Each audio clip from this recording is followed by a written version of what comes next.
चलो बच्चों स्टार्ट करते हैं हम अपनी क्लास पे। ठीक है, तो देखो कल हमने बेटा मोल कॉन्सेप्ट में कुछ न्यूमेरिकल्स कराए थे और मोल की theory last to last lecture में हुई थी।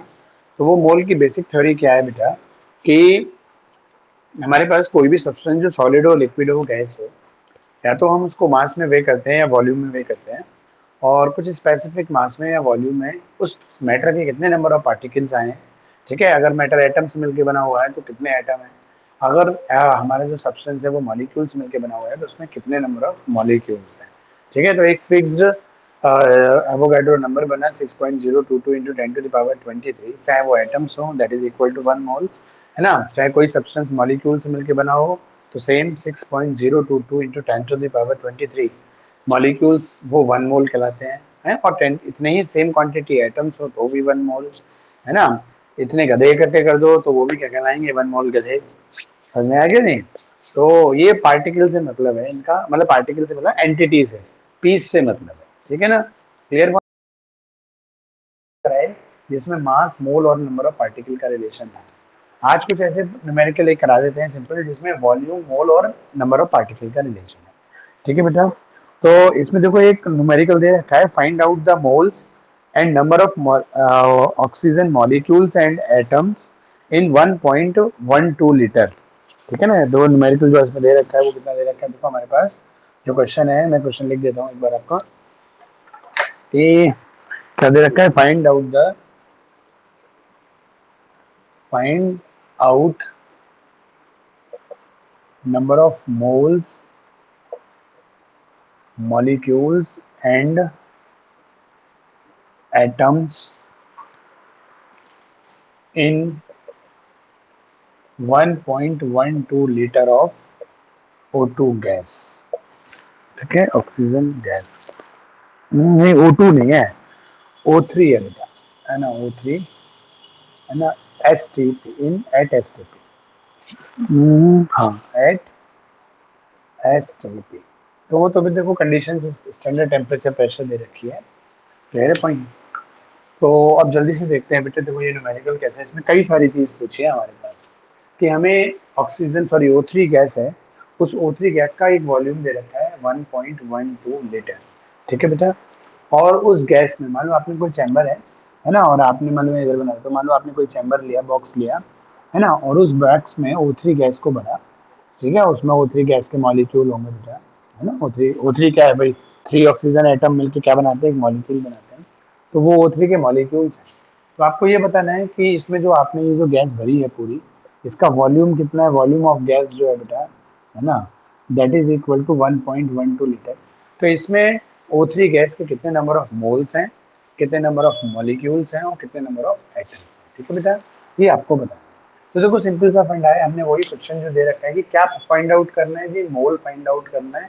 मोल के अंदर मॉलिक्यूल होते हैं, मोल के अंदर ही एटम होते हैं, और किसकी हेल्प से, वॉल्यूम। तो आपने हमारे इस पे रिलेशन, है ना, पे रखा, या आप वही जो बुक वाला तरीका था, दोनों तरीके से देख लेंगे। तो जो बुक वाला तरीका होता है देखो, उसमें सिंपल सा फंडा है, क्या करते हैं हम, क्लियर, कि भाई हमारे पास देखा हमने वॉल्यूम, वॉल्यूम के अंदर मोल्स, तो पहले वॉल्यूम और मोल का रिलेशन देखा। तो देखो हमारे पास क्या रिलेशन होता है ना, मोल बराबर आपके पास गिवन वॉल्यूम, है ना, अपॉन में क्या होता है, मोलर वॉल्यूम। ठीक है बेटा, मोलर वॉल्यूम ये आपका होता है। तो आपने लगा दिया, आपने लगाया, भाई गिवन वॉल्यूम कितना है, 1.12, है ना, लीटर। और मोलर वॉल्यूम आपको पता है फिक्स्ड होता है, वो कितना होता है, 22.4 लीटर। वो तो कोई सी भी गैस हो बेटा, सबका यही होता है। अब आप इसको डिवाइड करोगे तो देखो क्या बन जाएगा, है ना, आप बताओ ये। तो हमारे पास जो मोल बराबर आएंगे वही देखो, है ना, तो हमारे पास एक नीचे डिवाइड करके क्या, डिवाइड में मतलब नीचे 10 बढ़ जाएगा। ठीक है, तो हमारे पास क्या हो, ये सीधे सीधे इससे 2 टाइम्स गया तो क्या हो गया, 1/20 हो गया बेटा। तो हमारे मोल्स कितने निकाले, 1/20, और इसको अगर डिवाइड करोगे तो आप, तो 0.00 लगाने से कुछ भी नहीं हो, फिर एक जीरो बढ़ा है ना, तो 0.05 मोल्स आ गए बेटा हमारे पास। तो पहली चीज तो निकल के आ गई कि भाई इतने वॉल्यूम में हमारे मोल्स कितने हो गए। ठीक है, आगे भाई अब देखो मोल में ही क्या होगा, ये बेसिकली क्या है, पहले तो O3 है ना सारे, ये मान लीजिए मैं कहूँ तो ये तो क्या है हमारे पास, इस टाइप से O3 मॉलिक्यूल ही तो है बेटा सारे, है ना, क्लियर। O3 मॉलिक्यूल, O3 की फॉर्म में ही तो बेटा ये ओजोन गैस प्रेजेंट है। तो अब ये मोल्स तो आ गए, अब हमारे पास है इस मोल में क्योंकि हमें तो इस वॉल्यूम में बेसिकली मोल बताने थे, मोल बता दिया और नंबर ऑफ मॉलिक्यूल भी बताने ऑक्सीजन गैस के। तो देखो वही सिंपल सा फंडा, कोई भी चीज हो बेटा, 1 मोल ऑफ है ना O3 कंटेन्स, ठीक है, वो कितना आता है 6.022 इंटू 10⁻23। ठीक है क्या भाई, ओजोन गैस मॉलिक्यूल से मिलकर बनी है, तो इसमें कंस्टिट्यूएंट पार्टिकल क्या आएंगे, मॉलिक्यूल्स ऑफ O3 आएंगे, नहीं आएंगे।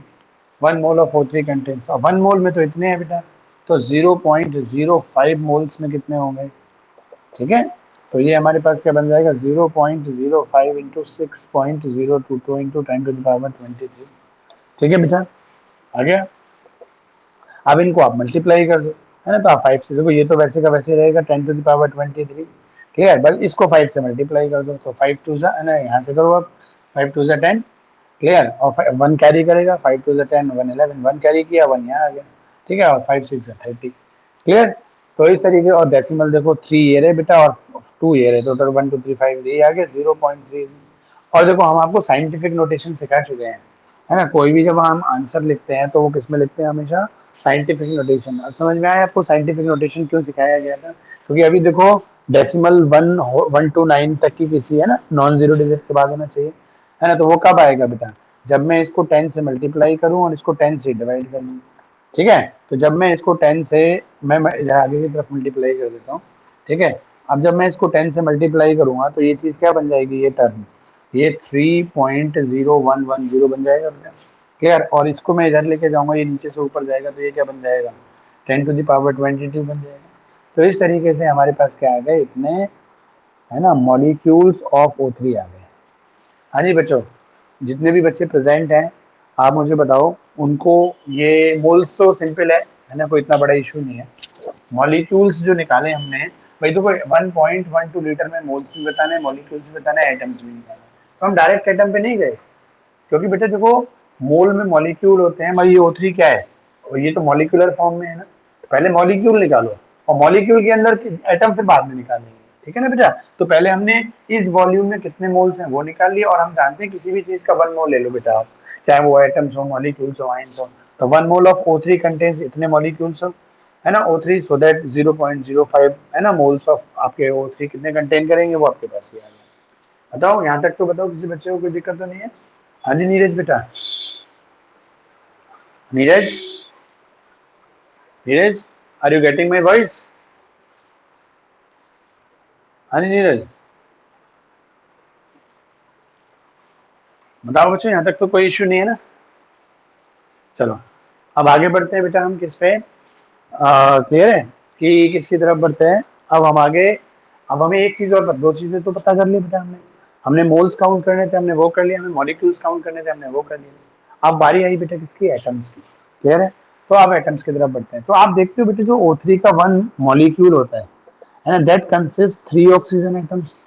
यही तो होता है, 3 ऑक्सीजन एटम्स मिलके क्या बनाते हैं, है ना, आपके 1 ऑक्सीजन मॉलिक्यूल बनाते हैं, नहीं बनाते हैं। तो अब मैं सिंपल लिख सकता हूँ कि जी 1 molecule of O3 contain 3 atoms of oxygen, ठीक है। सो दैट अब हमारे पास मोल मॉलिक्यूल्स कितने आए बेटा, 3.011, ठीक है, into 10⁻22 molecules of O3 contains, तो 3 इंटू 3.011 इंटू 10 क्या हो जाएगा 22, और जब आप इसको मल्टीप्लाई करोगे तो क्या बन जाएगा 330 और 9, ठीक है, इंटू 10 क्या हो जाएगा 22। ये क्या चीज़ है हमारे पास बेटा, एटम्स ऑफ ऑक्सीजन, ठीक है, क्लियर है पॉइंट। हाँ जी बच्चों बताओ, कोई बड़ा इशू, बहुत सिंपल सिंपल न्यूमेरिकल होते हैं ये। पता नहीं लोगों के दिमाग में 9th क्लास से, मतलब मैं देखता हूँ 11th क्लास में जब बच्चे आते हैं, तो बेटा आप लोग, हम मतलब फेस टू फेस इंटरेक्शन नहीं कर पा रहे, मतलब मैं आपसे फेस टू फेस इंटरेक्शन नहीं कर पा रहा, लेकिन जब मैं देखता हूँ क्लास में बच्चे जब 11th में आते हैं और मोल के जब ये फर्स्ट चैप्टर में न्यूमेरिकल आते हैं, तो आधे से ज्यादा बच्चों के दिमाग में पता नहीं मोल के न्यूमेरिकल के नाम पे एक डर बैठा हुआ होता है, पहले ही सोच लेते हैं पता नहीं गलत हो जाएगा, सही होगा कि नहीं होगा। तो आप बताओ इसमें क्या मतलब हार्डनेस है ना। आज प्रीति नहीं आई, आज क्या बात है भाई, प्रीति नहीं है ना आज, है नहीं है, मुस्कान है, और आज वो भी नहीं है, वंदना, हाँ जी जानवी बेटा, ये समझ में आया आपको? चलो अच्छी बात है। तो उसको दर्पण दर्पण को भी डिस्कस कर लेना, दर्पण को भी ये चीज आती है नहीं आती है? आती होगी, पूछ लेना एक बार, आसपास ही तो रहते हो। हाँ, उसे ऐसे ये वाला सवाल करके देना, केवल उसको एक सवाल सवाल दे देना। क्या ये मत तरीका होता है पूछने का, पूछने का तरीका ऐसा होना चाहिए, भैया ये वाला सवाल दिया था सर ने, ये हुआ नहीं थोड़ा, है ना, एक बार बताओ ना कैसे होगा। ये नहीं कि हित इस पे आता है कि नहीं आता है? ऐसे मत पूछना, तो वो सामने वाला समझ जाता है कि अच्छा इसको आता है, ये मुझसे पूछना चाह रहा है। पूछने का स्टाइल ऐसा होना चाहिए ना, सामने वाला समझ ही नहीं पाए कि हमें आता है कि नहीं आता है। चलो, तो इस तरीके से। हाँ जी बेटा, ईशा समझ में आया? चलो अच्छी। इसे कल परसों आप आए थे, क्या हो गया, तबीयत खराब चल रही है? ओ, तो बाद में रिकॉर्डेड देख लेते हो कि नहीं? हाँ, रिकॉर्डेड जरूर देख लेना बेटा, ठीक है। चलो, और तो और तुम्हारे घर के सामने वाले वो मोहन भैया ठीक ठाक हैं? हाँ, उनसे कह देना अंकुर सर याद कर रहे थे, ठीक है ना, कहना एक बार कॉल कर ले अंकुर सर को। हाँ, ठीक है जी। चलो बच्चों, तो अब अपने देखो एक और न्यूमेरिकल इसी टाइप के बेटा, मोल के कुछ न्यूमेरिकल और हैं, जिसे हमने देखा कि वॉल्यूम का रिलेशन मोल से आया, मोल से मॉलिक्यूल पूछ लिए, मॉलिक्यूल से एटम पूछ लिए, और बेटा एटम के अंदर इलेक्ट्रॉन भी तो होते हैं। अब इसी चीज पे एक क्वेश्चन और बन सकता है हमारा बेटा, वो मैं इस इधर कोने में करके दिखा दूंगा, ठीक है। तो अब यही होता है एग्जाम में, इतना बड़ा क्वेश्चन तो नहीं आता, वो छोटे छोटे पूछ लेता है ना। वो यही पूछ लेता सीधे बेटा आपसे कि how many number of electrons are present in 1.12 litre of ozone point. मतलब क्वेश्चन यहाँ पे क्या हो जाता है, सिंपल, ये सारी चीजें हटा दो यहाँ से, या मैं चलो इसी में पीछे ऐड कर देता हूं एक, ठीक है ना, atoms and electrons in 1.102 litre. आप देखो सीधा सा फंडा, आपके सोचने का नजरिया क्या होना चाहिए, अगर इलेक्ट्रॉन के लिए मान लो केवल इलेक्ट्रॉन ही दिया हुआ आता, ये कुछ नहीं दिया हुआ आता, मोल्स मॉलिक्यूल एटम, आपको केवल केवल और पेपर में क्या आता कि how many number of electrons are present in 1.12 litre of ozone, तो आपके सोचने का नजरिया क्या होना चाहिए, भाई इलेक्ट्रॉन किस में मिलता है, एटम में, मतलब इलेक्ट्रॉन से बड़ा कौन, देखो सोचने का नजरिया इस टाइप से, इलेक्ट्रॉन जी किस में मिलता है, इलेक्ट्रॉन तो जी एटम में मिलता है, एटम किस में मिलता है, ओजोन के, ओजोन को सोचते हुए कि ओजोन तो एक गैस है, और गैस में क्या होता है, मॉलिक्यूल, है ना। तो ओजोन का क्या होता है बेटा, मॉलिक्यूल होता है O3, और उसमें क्या होते हैं 3 ऑक्सीजन एटम होते हैं, और एटम में क्या होता है, इलेक्ट्रॉन होता है। तो पता है अप्रोच क्वेश्चन को करने से पहले सबसे पहले इंपॉर्टेंट होता है उसको क्वेश्चन की लैंग्वेज को पढ़ के ये समझना कि हमें कैसे करना है, समझ, जो हमें दे रखा है और जो निकालना है उसका ट्रैक क्या है, समझ में, सबसे पहले शांत मन से, है ना, हमें ये सोचना चाहिए बेटा, ठीक है ना। तो हमने देखा जी इलेक्ट्रॉन पूछ रहा है, हमें पता है इलेक्ट्रॉन किसमें होते हैं जी, एटम में होते हैं, और एटम किसमें होता है, O3 का केस, ठीक है। अगर मान लो वो कह देता है कॉपर एटम, है ना, वो कॉपर की शीट है, मान लो कॉपर का वायर है, तो वहां पे हम क्या कहते हैं, इलेक्ट्रॉन, इलेक्ट्रॉन किसमें है, एटम, वहां एटम पे ही रुक जाती कहानी, वहां मॉलिक्यूल में नहीं जाती, क्योंकि हमें पता है कॉपर का वायर है, कॉपर की शीट जो होती है उसमें केवल और केवल उसके कॉन्स्टिट्यूएंट पार्टिकल कौन होते हैं, एटम, तो वहां हम केवल एटम निकालते हैं और एटम में इलेक्ट्रॉन निकाल देते हैं। लेकिन O3 क्या है, गैस, गैस क्या है, मॉलिक्यूलर फॉर्म, तो मॉलि है ना, तो अब आगे समझ में, तो आपके पास देखो जो हमारे पास O3 गैस है ना, उसका वॉल्यूम कितना है, 1.12 लीटर। तो देखो क्वेश्चन को करने का तरीका क्या है, भले ही आपको ये कुछ नहीं पूछा आपसे, तो आप क्या निकालोगे पहले, ये 1.12 लीटर में कितने मॉलिक्यूल्स हैं, और जो मॉलिक्यूल आएंगे उसमें कितने ऑक्सीजन के एटम है, और जब एटम आ गए तो देख लेंगे भाई हम एक ऑक्सीजन एटम में कितने इलेक्ट्रॉन होते हैं बेटा, आप मुझे बताओगे, how many number of electrons are present in one oxygen atom, 8 या 16? हाँ, एटॉमिक नंबर के इक्वल होते हैं बेटा हमारे क्या, नंबर ऑफ प्रोटॉन, प्रोटॉन के बराबर इलेक्ट्रॉन, तो 8 इलेक्ट्रॉन होते हैं। तो अब देखो हमारे क्वेश्चन करने का अप्रोच समझे कि 1.12 लीटर में हमारे मॉलिक्यूल्स कितने हैं बेटा, इतने, वन मॉलिक्यूल में एटम कितने हैं बेटा हमारे, 3, क्लियर, और टोटल इतने मॉलिक्यूल में कितने एटम हो गए ऑक्सीजन के, इतने। तो कहने का मतलब हमारे पास 1.12 लीटर में जो एटम है वो कितने हैं जी, इतने एटम है। अब हम जानते हैं क्या, कि वन एटम, अब आप सिंपल कर सकते हो ना, देखो बेटा कि वन एटम ऑफ ऑक्सीजन, मैं शॉर्ट में लिख देता हूँ, थोड़ा छोटा छोटा जा रहा है ना आपको। One atom of oxygen contain, मैं कंटेन वंटेन ये इधर उधर वाली लैंग्वेज नहीं लिख रहा, ठीक है ना, तो ऐसे लिख देता हूँ कि one atom of oxygen contain आपके कितने 8 इलेक्ट्रॉन्स, ठीक है, चलो कंटेन लिख ही देता हूँ फिर आप, कंटेन 8 इलेक्ट्रॉन्स, ठीक है बेटा, सो दैट अब हमारे पास कितने नंबर ऑफ एटम्स है बेटा 9.033 into 10 to the power 23 atoms हैं, तो उसमें कितने होंगे, तो हम क्या करेंगे आप खुद ही बताओ, 9.033 into 10 to the power 22 into 8, ये हो जाएगा, तो आप अब 8 से मल्टीप्लाई कर दो, तो आपके पास क्या बन जाएगा, ठीक है, इंटू में क्या आ जाएगा 8, अब 8 से मल्टीप्लाई 8 3 जा, आपके पास कितना होता है 24, है ना, कैरी टू 8 3 जा 24 और 2 26, और 8 9 जा 72, है ना, यही बनता है। अब आप डेसिमल 3 के बाद डेसिमल आ जाएगा, तो आपके पास कितने हो गए 72.264 हो गए इंटू 10, अच्छा देखो एक गलती कर दी हमने, यहाँ कितने थे एटम्स 10 टू द पावर 22 ही तो थे, हम वहां लिखते हुए 23 हो गए, तो ये हमारे पास 9.033 into 10 to the power 22 into 8, है ना, तो ये भी हमारे पास क्या रहेगा 22।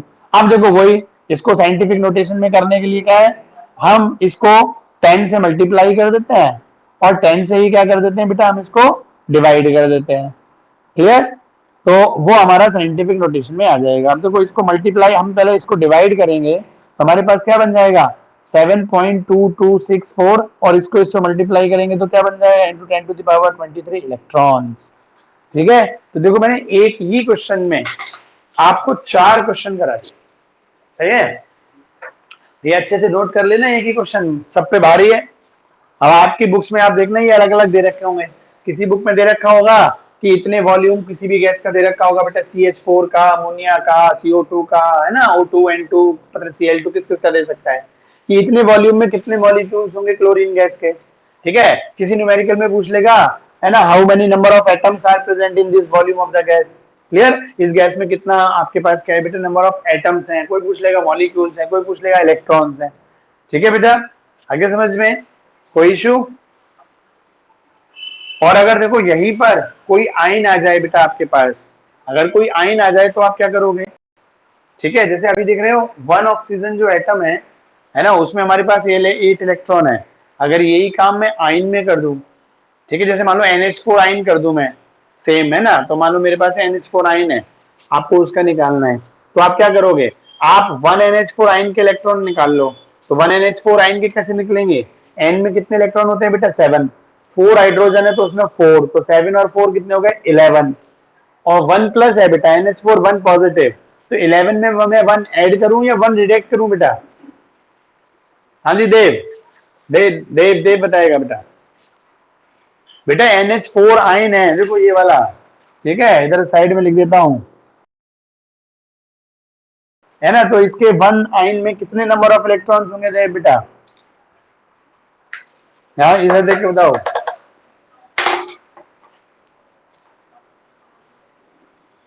1 इलेक्ट्रॉन होगा पूरे NH4 आयन में, देखो अच्छा ऐसे तुम मुझे मैं बोलते जा रहा हूँ वो बता जवाब देते जाना, N में इलेक्ट्रॉन कितने होते हैं टोटल नाइट्रोजन में, नाइट्रोजन की वैलेंस शेल में कितने होते हैं बेटा, नाइट्रोजन का एटॉमिक नंबर देव कितना है 7, तो जो एटॉमिक नंबर होता है उसी के बराबर बेटा प्रोटॉन और उसी के बराबर इलेक्ट्रॉन, तो नाइट्रोजन में 7 एटॉमिक नंबर है तो बेटा 7 इलेक्ट्रॉन हो गए, ठीक, आप बताओ हाइड्रोजन में कितना इलेक्ट्रॉन होता है 1, कितने हाइड्रोजन है टोटल हमारे पास, तो टोटल 4 हाइड्रोजन में 4 इलेक्ट्रॉन हो गए, तो 4 इसमें हो गए 7 इसमें हो गए, टोटल कितने हो गए 11, अब 1 पॉजिटिव का मतलब क्या, इसने इलेक्ट्रॉन लॉस किया कि गेन किया, लॉस किया, तो 11 में से 1 कम कर दोगे तो कितने बचे 10, आगे सब बच्चों निकालना, ठीक है, ऐसे अगर बेटा यहाँ पे नेगेटिव आ जाता 1%, आता नहीं है समझाने के लिए कर रहा हूं, मान लो इस पे 1 नेगेटिव आ जाए तो देव टोटल इलेक्ट्रॉन कितना जाते हैं इसमें फिर 12, आगे नहीं समझ में, हाँ तो देखो बेटा कोई भी चीज हो है ना। हमेशा, मतलब मैं आपसे नहीं कह रहा, सभी बच्चों के लिए कह रहा हूँ कि कभी भी कोई चीज आए, कोई चीज आपको नहीं आती, तो टीचर से आगे पीछे डिस्कस कर लो। मान लो आप क्लासरूम में नहीं कर पाए, मान लो मैं कोई चीज पढ़ा रहा था, क्योंकि एक बार जो चीज हमारी अटक जाती है ना, वो आगे की 10 चीज हमें समझने नहीं देती। फिर जब हमें वही बेसिक छोटी सी चीज आई नहीं, उसके बेसिस पे 10 चीजें थी, वो आपको कोई भी चीज समझ में नहीं आएगी। और जब एक बार समझ में आना बंद हो जाता है, तो हमें सब्जेक्ट के में इंटरेस्ट डेवलप नहीं होता, हमारा डर बैठ जाता है। समझे, पता नहीं कैसे हो गया, कभी ये हो जाता है, कभी ये हो जाता है, ठीक है ना। तो कभी भी छोटे से डाउट आया करें, दूर किया करो, ठीक है। चलो, तो इस तरीके से देखो बेटा, हमारे पास ये एक क्वेश्चन हुआ, ठीक है। अब देखो ऐसे ही, और देखो क्या क्वेश्चन कराऊं एक आपको।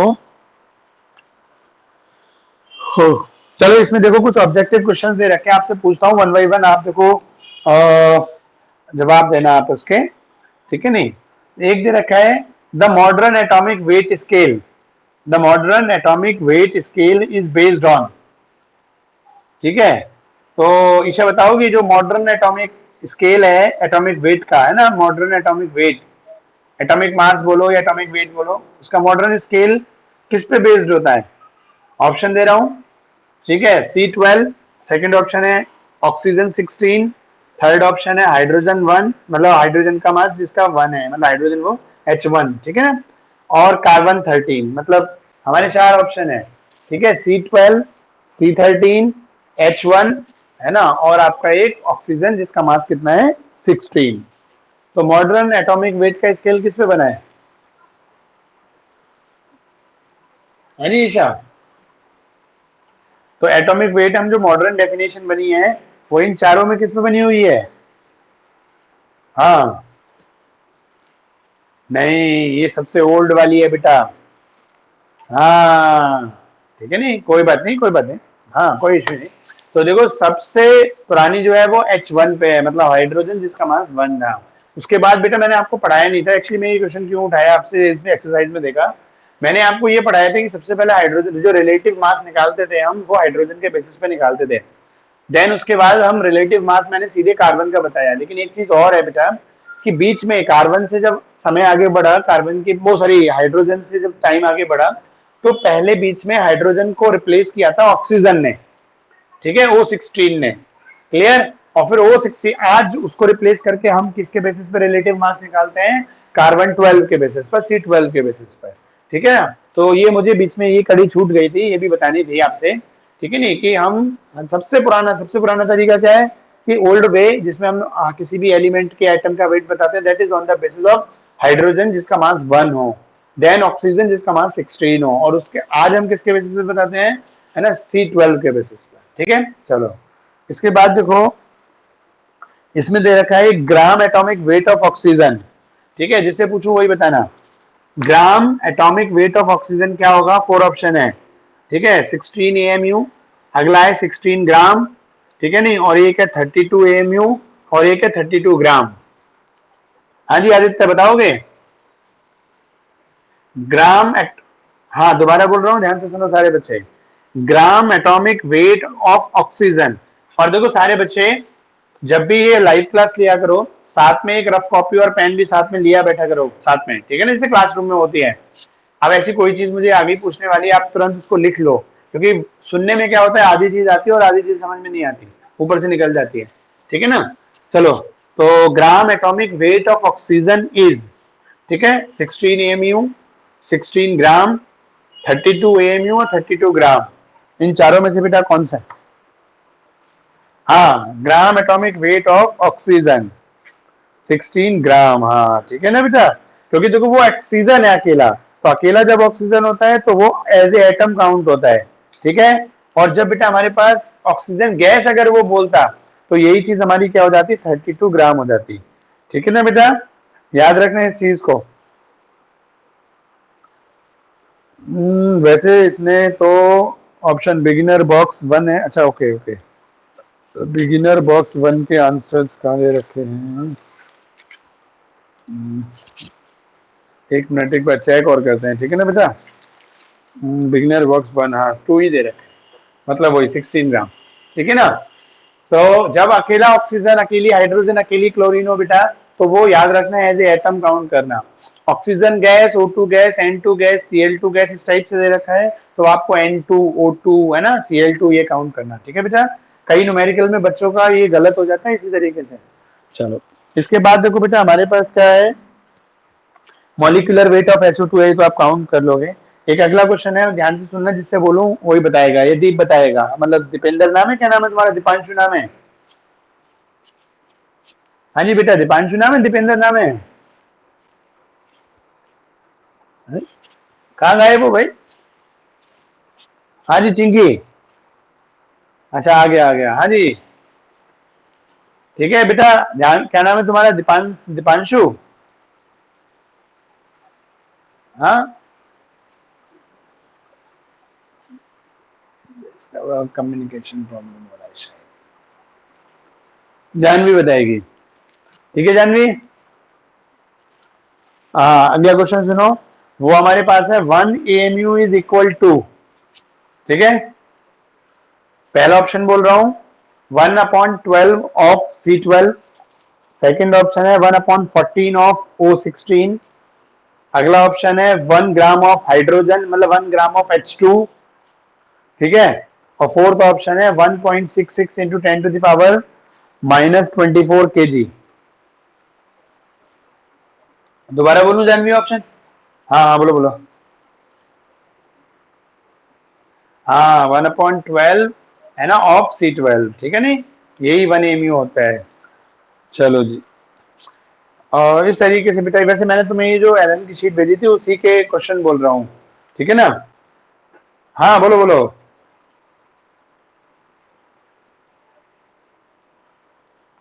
प्रदीप वाली पहले भेजी थी,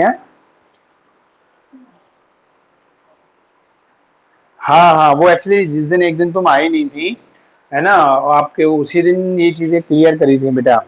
उस दिन हमने यही बताया था कि जब तक हमारे पास बेटा देखो रिलेटिव मास था, एक्चुअल में जब हम रिलेट करके चीजें निकाल रहे थे शुरुआती दौर में, हाइड्रोजन और ऑक्सीजन है ना से जब कार्बन आया था, जब हमारे पास एक्चुअल मास नहीं थी बेटा एटम्स के शुरुआती दौर में, तब साइंटिस्ट लोगों ने इसको 12, मतलब C12 का एग्जैक्ट क्या मैंने उनको लगा, मतलब पूरे का निकाला उन्होंने, क्या था देखो वो थोड़ा हाइपोथेटिकल चीजें थी, कि जैसे उन्होंने कार्बन का ओवरऑल देखा जी कितना होता है 12 पॉइंट समथिंग जो भी आया था फ्रैक्शन में कुछ, कि उन्होंने देखा जी अप्रोक्स मतलब मैक्सिमम पार्ट जो है वो C12 प्रेजेंट है, 99 पॉइंट समथिंग वो है, तो उसी वाले का मास, भाई देखो किसी चीज का मास टोटल इतना है और उसमें 99% कोई चीज हो, तो हम एक आइडिया निकालेंगे कि भाई जब टोटल 12 पर 12 जो 12 पॉइंट समथिंग मास आ रहा है इस पार्टिकल का, इस एटम का, और उसमें 99% केवल ये C12 वाला है, तो ये जो 12 मास होगा उसमें मेजर रोल किसका होगा, C12 वाले का होगा। तो उन्होंने उसके इक्विवेलेंट करके उसको C12 निकाल लिया, उसका मास 12 निकाल लिया, ठीक है, और उसको 12 से डिवाइड करके 1 लगा दिया, 1 को हाइड्रोजन के इक्विवेलेंट कर दिया, ठीक है। फिर जब समय आगे बढ़ा और स्पेक्ट्रोस्कोपी से बेटा हमें ये चीजें क्लियर हुई, ये आप सेकंड चैप्टर में बेटा सीखोगे जब स्पेक्ट्रम वगैरह, उस दिन भी तुम्हारी वाली हाइपर फाइन वाली चीज पे मैंने कहा था स्पेक्ट्रो से ये चीजें आएंगी, ठीक है। तो स्पेक्ट्रो से ही हमें, जब से कोई जो मॉलिक्यूल बनता है, एटम्स बनता है, उसकी कितनी एनर्जी होती है, उसके बीच में कितने बॉन्ड होते हैं, है ना, 1 1 की शेयरिंग है, 2 2 की शेयरिंग है, इलेक्ट्रॉन लॉस गेन किया, ये सारी बातें बेटा स्पेक्ट्रो के जो स्पेक्ट्रम डायग्राम्स होते हैं बेटा उससे आती हैं हमारे पास, ठीक है। तो जब ये स्पेक्ट्रोस्कोपी क्लियर हो गए, मतलब बन गए, और इसके बेसिस पे हमने डिफाइन करना चालू किया, तब हम एटम का एग्जैक्ट वेट बता पाए, ठीक है। तो जो मैंने एलन के नोट्स भेजे हैं या जो मैंने प्रदीप की बुक में भेजे हैं, आप देखना उसमें दोनों में ये दे रखा होगा, ये आपको 1.66 समथिंग मिला होगा, है ना, यही बताना चाह रही हो बेटा, है ना। हमने क्या करा था वो मैंने फिर अगले दिन पूरा, अगर आप रिकॉर्डेड वीडियो देखना उसमें पूरा बताया था कि उन्होंने क्या करा, C12 का एक 12 ग्राम का पीस लिया और स्पेक्ट्रो के थ्रू उनको ये पता था कि भाई एक का जो मास आया है वो 1.66 इंटू 10⁻⁻ समथिंग था, ठीक है।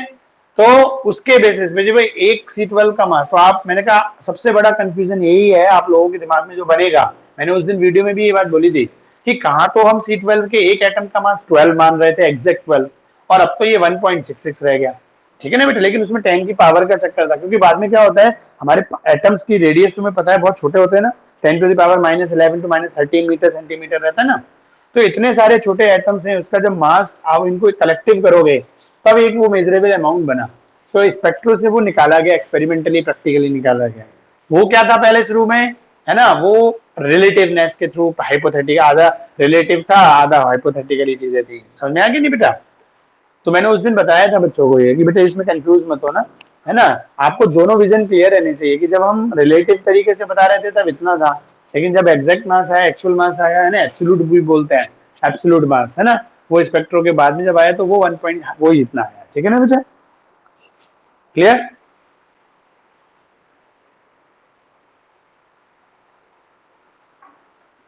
नहीं तो वो क्वेश्चन की लैंग्वेज पढ़ना बेटा, ठीक है, नहीं वो क्वेश्चन की आप लैंग्वेज पढ़ना, तो वो उस पर डिपेंड करेगा। अगर बेटा, और नहीं तो मॉडर्न ही अब चलेगा फिर, क्योंकि देखो करंट में अगर उसने लैंग्वेज में क्लियर नहीं किया है, ठीक है ना, वो ये बोले कि what is the mass of one atom of C12 इन, है ना, रिलेटिव एटॉमिक मास, ठीक है, तो रिलेटिव एटॉमिक मास बोले तो आप उसको 12 बोलोगे, ठीक है ना।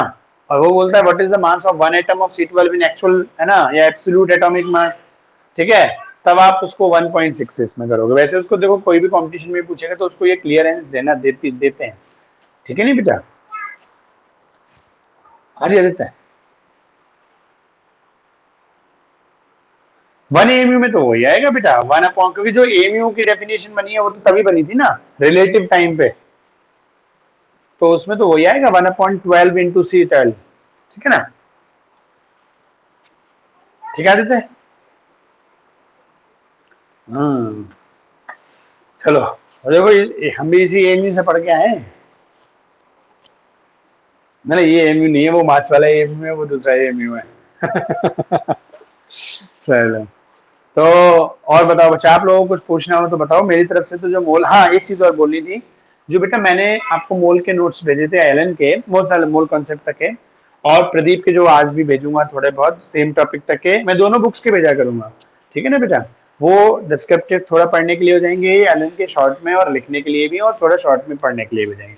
तो देखो इसमें कुछ न्यूमेरिकल हमारे मोल कॉन्सेप्ट के बेटा डेंसिटी पे बेस्ड है ना, वेपर डेंसिटी और डेंसिटी पे बेस्ड भी है, ठीक है, वो मैं अभी आपको नहीं करा रहा हूँ, क्लियर। क्योंकि देखो बोर्ड एग्जामिनेशन तक में, बोर्ड तक में, +2 क्लास तक में जो क्वेश्चंस होते हैं बेटा मोल कॉन्सेप्ट के, उनमें वेपर डेंसिटी पे बेस्ड क्वेश्चन नहीं है, ठीक है ना बेटा। तो जैसे होता है ना density equal to mass upon volume, वैसे कोई हार्डनेस नहीं है बेटा।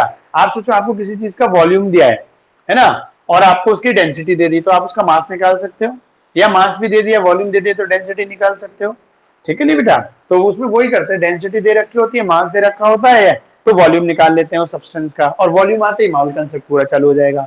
या डेंसिटी दे रखी है, वॉल्यूम दे रखा है, तो मास निकाल दिया तो वो मास वाला मोल कॉन्सेप्ट चालू हो जाएगा। अरे अरे अरे क्या हो गया? हाँ जी जानवी क्या हुआ? तो क्या, तो पॉइंट समझे बेटा। तो वो डेंसिटी के बेसिस पे भी हम क्या कर सकते हैं, तो और जो तो डेंसिटी होती है वो जनरली सॉलिड और लिक्विड्स पे होता है। अब अगर हम किसी लिक्विड सब्सटेंस को बेटा हीट कर दे तो उसकी वेपर्स बन जाएंगी, समझ में आएगी बेटा। तो गैसेस और वेपर्स के केस में हम क्या निकालते हैं, वेपर डेंसिटी निकालते हैं। तो वो भी वो 2 × मॉलिक्यूलर मास करके होता है उसका फॉर्मूला। तो आप उसके फॉर्मूले देखिएगा बस, है ना, न्यूमेरिकल करना चाहो कर सकते हो, कोई इशू नहीं है। बट अभी मैं उनको करा नहीं रहा क्योंकि बेटा वो 11th और 12th लेवल पर बिल्कुल नहीं आते, ठीक है नहीं, कंपटीशन में आते हैं, तो वो इसीलिए मैंने भेज भी दिए। मैंने कहा जिस बच्चे का पढ़ने का मन होगा, ठीक है नहीं, वो एलन के नोट्स में थे, तो मैंने वो पेपर डेंसिटी डेंसिटी वाला जो लास्ट के 1-2 पेजेस हैं वो भेज भी दिए। आप उनको पढ़ो, ऐसे कोई इशू नहीं है, ठीक है। लेकिन मैंने ऑन बोर्ड उसको क्लियर नहीं किया अभी, ठीक है, क्यों नहीं किया, क्योंकि वो अभी कंपटीशन में है ना। नेक्स्ट 12 तक में जो हमारे सॉल्यूशन का चैप्टर है बेटा, उसमें मोलैरिटी मोल ये पूरा यूज में आएगा, वहां भी अभी तक तो बेटा कोई भी ऐसा न्यूमेरिकल नहीं आया जिसमें वेपर डेंसिटी के बेसिस पे वॉल्यूम या मास निकालना हो, ठीक है ना बेटा, इसलिए मैंने स्किप कर दिया। चलो ठीक है, ठीक है बच्चों, ओके बेटा, तो आप 1 बाई 1 क्विक कर दीजिए आप।